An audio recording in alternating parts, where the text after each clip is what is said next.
España afronta un momento decisivo en un mundo en constante cambio. A la transición energética y digital se suman las tensiones geopolíticas que se intensifican en momentos puntuales, como la actual guerra en Irán.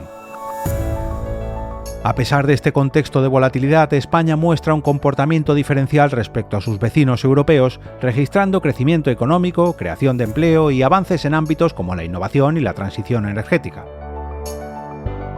Sin embargo, los desafíos persisten. La competitividad industrial, la innovación y la soberanía energética, financiera y digital se perfilan como vectores clave para asegurar el desarrollo empresarial en los próximos años. En este escenario, España tiene la oportunidad de convertir sus fortalezas en palancas de crecimiento combinando inversión estratégica, colaboración público-privada y políticas que impulsen la innovación. De esta manera, podrá avanzar hacia un modelo económico más sostenible, innovador y competitivo en un entorno internacional cada vez más exigente. Así se pone de manifiesto en el último podcast de Generación de Oportunidades, un proyecto de Europa Press en colaboración con McKinsey & Company, que en esta ocasión cuenta con el secretario de Estado, director de la Oficina de Asuntos Económicos y G20, Manuel de la Rocha, el presidente de Acerinox, Carlos Ortega, el presidente de Correos, Pedro Saura, la CEO de Engie en España, Loreto Ordóñez, el presidente ejecutivo de Indra Group, Ángel Escribano, y el presidente de Pfizer España, Carlos Murillo. En el plano institucional, el secretario de Estado de Economía destaca la fortaleza de la economía española, incluso en un contexto global complejo. Es que tenemos una economía enormemente resiliente en un entorno de riesgos e incertidumbres, ¿sabes? Vivimos en un momento donde se multiplican las crisis energéticas, geopolíticas, financieras, económicas, pero en este contexto España parte de una posición comparativamente sólida. A juicio de la Rocha, este comportamiento se debe a que la economía española se apoya en 4 pilares: la transición verde, la reforma laboral, la apuesta por el talento y una política migratoria inteligente. Sin embargo, alerta de que España tendrá que navegar más tormentas, como la actual guerra en Irán, que considera afrontará mejor que otros países de su entorno. ¿Y por qué España está mejor que el resto? Por 3 razones. Porque nuestra exposición a los combustibles fósiles que vienen del Golfo es muy baja, en el entorno del 2%, por ejemplo, en el gas, 5% del petróleo. Porque además, segunda, tenemos una gran diversificación de proveedores gracias a una apuesta que viene de lejos. Pero, por ejemplo, en el gas hemos hecho un cambio muy importante en los últimos años gracias a nuestras regasificadoras, y un cambio y una diversificación saliendo de muchas del gas ruso nos ha permitido diversificar. Y tercero y más importante, por la apuesta que ha hecho este gobierno desde el día 1 por una transición verde que hoy nos permite aislar nuestra economía de todos estos combustibles fósiles. Tras apelar a la tranquilidad respecto al conflicto en Oriente Medio, de la Rocha asegura que el gobierno está preparando medidas en 3 focos. En primer lugar, medidas bien enfocadas para proteger a los más vulnerables y a los sectores más afectados. En segundo lugar, vamos a monitorear con mecanismos muy claros, y ayer estuvimos hablando el ministro con la CNMC, los mecanismos de mercado para garantizar que, igual que sube el precio de los carburantes, igual que sube el precio en la factura de la luz, cuando esta crisis pase, que pasará, y quizá más rápido de lo que pensamos, no lo sé, yo no soy un experto militar, desde luego, que bajen en la misma medida que han subido. Y en tercer lugar, conectando con lo que he dicho antes, y esto para mí es lo más importante porque da coherencia a las medidas de corto, medio y largo plazo, con medidas para acelerar la transición verde, la transición energética, para acelerar la penetración de las energías renovables, porque eso es lo que nos garantiza competitividad y la resiliencia de nuestra economía. La industria es uno de los sectores afectados por la volatilidad geopolítica debido a su dependencia del coste de la energía y de las condiciones de competencia global. A este respecto, el presidente de Acerinox, Carlos Ortega, considera que Europa debe aumentar su competitividad y productividad, pero, sobre todo, proteger los productos industriales frente a las importaciones que no están sometidas a los mismos controles. En Europa vemos que tenemos unos costes energéticos bastante más elevados que Estados Unidos. Tenemos que mejorar esa productividad y, sobre todo, tenemos que ver cómo afrontar las importaciones de productos que llegan de otros países, ya que Estados Unidos está muy protegido por medidas arancelarias de la primera administración Trump, no ni siquiera la actual, que a nosotros nos viene muy bien por la parte americana, pero en la parte europea hay productos que se importan en Europa que están producidos de manera muy distinta, sin protección ambiental, sin protección social, sin protección de gobernanza corporativa adecuada, y esas importaciones hacen mucho daño a la industria europea. Sin embargo, se muestra optimista respecto al impulso institucional. Por ahora parece que después de muchísimos años, parece que el Parlamento Europeo se está poniendo las pilas, entre comillas, para poner esas medidas, empezar con el CBAM, las medidas de protección medioambiental de frontera y eventualmente unas medidas arancelarias similares a las americanas. La industria de la defensa es un sector estratégico en el nuevo contexto global y España tiene la oportunidad de impulsar proyectos industriales a gran escala. A juicio del presidente ejecutivo de Indra, Ángel Escribano, hay que aprovechar la oportunidad para reindustrializar la industria de defensa y tecnologías de la información. En el ámbito tecnológico, Escribano aboga por identificar las tecnologías que se puedan liderar desde España y pone en valor las nuevas formas de trabajar, como la creación de consorcios. Además, aboga por impulsar la industria de la defensa y el talento español en el sector.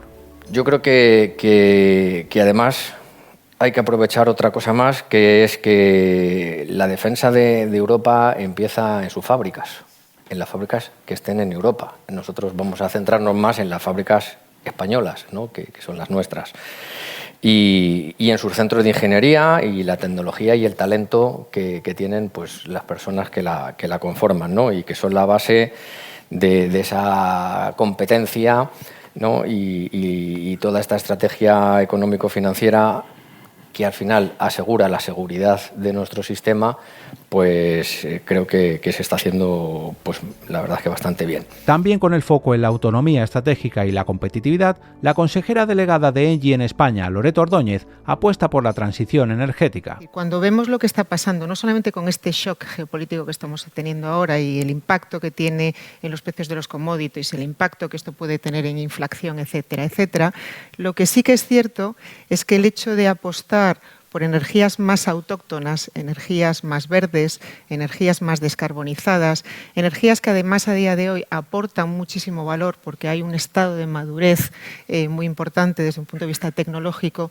tiene todo el sentido del mundo, porque apalanca conceptos como los que ya hemos venido hablando desde la guerra de Ucrania, como puede ser el hecho de autonomía estratégica, soberanía energética, y tiene todo el sentido del mundo. A juicio de Ordóñez, la energía es una palanca transversal europea que debe abordarse a nivel Europa, ya que aporta un poder de compra. Personalmente pienso que tenemos que pasar de una situación de estar sobrediagnosticados, que es lo que venimos haciendo durante el último año, hablando de los informes de Draghi y de Letta, sobreregulados, a buscar efectivamente con ese poder de compra y ese poder de competencia que tenemos, cuál es nuestro posicionamiento en el mundo en el que estamos viviendo, en un mundo en el que Estados Unidos innova y China ha pasado de producir masivamente a producir y a innovar. El sector logístico también se ve afectado por los últimos shocks globales, pero en opinión del presidente de Correos, Pedro Saura, la economía ha demostrado capacidad de adaptación.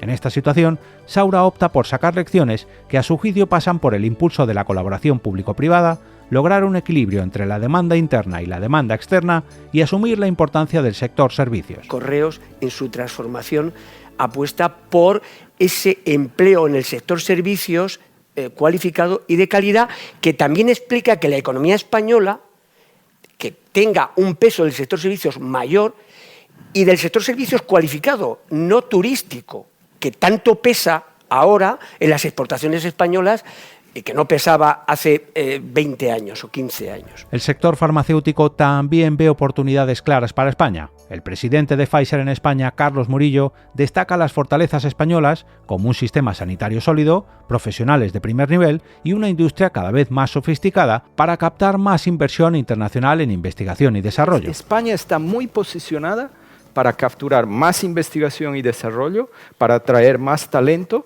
y para desarrollar una base productiva muy fuerte que ya tiene. Para lograr esto, porque no se va a dar tampoco por inercia, nosotros vemos tres requerimientos: predictibilidad y velocidad. La innovación va donde se pueden tomar decisiones ágiles. El que se vea la innovación como una inversión y no como costo. Y finalmente, un entorno atractivo y estable. Regulación estable es importante. En nuestro caso, la protección a la propiedad intelectual es muy relevante. y el marco que permite evaluar la investigación en su totalidad, la inversión en su totalidad, con beneficios clínicos, pero también económicos y sociales. Y España tiene mucho ya de esto. En este contexto de cambio, Manuel de la Rocha rechaza impulsar la competitividad mediante la desregularización y el desmantelamiento del Pacto Verde.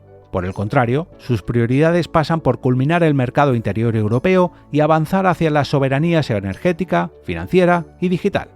Además, pone el foco en la Europa social. No podemos olvidarnos, y desde luego el Gobierno de España no se olvida, de la Europa social, porque Europa será competitiva si tenemos sociedades cohesionadas. Y en ese sentido, lo que no vamos a aceptar, como están ahora planteando algunos, son rebajas de derechos sociales y laborales en ningún caso. Y vamos a seguir impulsando de una forma clara lo que ahora se llama la Union of Skills, es decir, el poner el foco en la formación de los trabajadores, porque con la disrupción acelerada que llega con la inteligencia artificial, o hacemos una reskilling masiva y ponemos el foco en cómo vamos a capacitar a nuestra gente, o lo que vamos a ver son pérdidas masivas de empleo y empleo calificado, y desde luego España no está en eso. En el plano empresarial, los objetivos se centran en la digitalización, la soberanía energética, la eficiencia, la innovación o la inversión estratégica. Desde Acerinox, Carlos Ortega apuesta por la creación de productos de alto valor añadido y pide regularización que ayude a evitar la fuga de industrias. Para nosotros creo que hay que invertir más en eficiencia, en digitalización y economía circular, como Acerinox, y como industria tenemos que centrarnos y enfocarnos en productos de mayor valor añadido y en medidas que sean soluciones a medida de los clientes. Fundamental con una energía, para eso tenemos a Engie, más competitiva, que nos puede ayudar, y unas medidas regulatorias que nos puedan ayudar a que la industria se quede en Europa y no se vaya a otras regiones. En el caso de la industria de defensa, Escribano propone equilibrar la urgencia derivada del contexto actual con el desarrollo sostenible de la industria de defensa española. Para Indra, principalmente el desafío que tenemos delante es equilibrar la urgencia operativa derivada de este nuevo entorno geopolítico con un desarrollo sostenible y a largo plazo, ¿no? Es una gran oportunidad que hay que aprovechar para poner también unos cimientos de una industria española que deje esa huella industrial y que los desafíos geopolíticos son los que nos han dado esa oportunidad para poder llevarla a cabo. Y además, pues con nuestros socios europeos, invertir en las tecnologías para dejar de tener algunas dependencias que tenemos de otros países o de socios que a veces te pueden cortar el suministro. La CEO de Engie España defiende la soberanía energética entendida como binomio industria-energía. En materia de electrificación, apunta que aunque se ha avanzado en el desarrollo de capacidades de generación, es necesario trabajar la parte de la demanda. Cómo electrificar más la economía, cómo buscar más movilidad eléctrica, cómo electrificar más la industria. Y ahí tenemos un componente muy importante del que tenemos que hablar. Y esto no solamente va de producir un electrón asequible, yo no diré barato, asequible, pero sino también se trata de revisar cuál es la estructura tarifaria que tenemos a día de hoy de tasas y de impuestos sobre el que cargamos a la industria y sobre el que cargamos al consumidor final. Y yo creo que eso es un tema no puntual en este momento en el que efectivamente Europa lo está sacando. Tiene que ser un tema estructural si realmente queremos electrificar la economía y hablar de más industria. Y segundo elemento importante son las redes. Yo creo que el evento que hemos vivido este año, el 28 de abril, si el portfolio de generación cambia, las redes lo tienen que acompañar y tenemos que convencernos que las redes eléctricas es la gran infraestructura europea de las próximas décadas y ahí hay que invertir y hay que invertir masivamente. El presidente de Correos apela a la ambición política de Europa para alcanzar la autonomía estratégica pese a los posibles shocks. Yo lo resumiría en ambición política en Europa. Es decir, yo creo que todos estos shocks de los que hemos hablado, incluidos los aranceles, finalmente impactan más en Europa. A la administración Trump le preocupa poco Europa y el papel de Europa. Y Europa tiene que tomar conciencia y conseguir esa autonomía de la que hablaba Manuel anteriormente, pero tiene que haber ambición política para lograr esa circunstancia. Por último, el presidente de Pfizer España considera que España tiene una verdadera oportunidad de capturar innovación en el sector de las ciencias de la salud, pero pide ver la innovación como inversión estratégica. España en el sector de ciencias de salud tiene una verdadera oportunidad de capturar mayor innovación, siempre que tomemos las decisiones correctas, porque partimos de una base muy relevante y de liderazgo. Para ello se necesita valorar la innovación como inversión estratégica y alinear la regulación con competitividad para que seamos ágiles y veloces como se requiere.